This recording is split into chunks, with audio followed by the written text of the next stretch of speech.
মনের মধ্যে শান্তি নেই, কোথাও কোনো কিছুতে হ্যাপি হতে পারছেন না বা সাকসেস হতে পারছেন না, হতাশ হবেন না। একটু ধৈর্য ধরেন, একটু আল্লাহর কাছে সিজদায় পড়ে কান্নাকাটি করেন। তার কাছে আপনার খাস মন থেকে মোনাজাত করেন। দেখবেন আল্লাহ আপনার সকল হতাশা এবং ভোগান্তি দূর করে দেবে। মন ভালো হয়ে যাবে।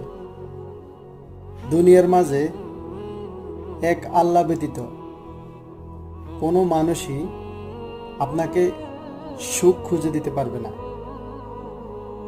সৃষ্টিকর্তার সেজদায় লুটে পড়ুন, সেখানেই সুখ এবং সেখানেই শান্তি খুঁজে পাবেন।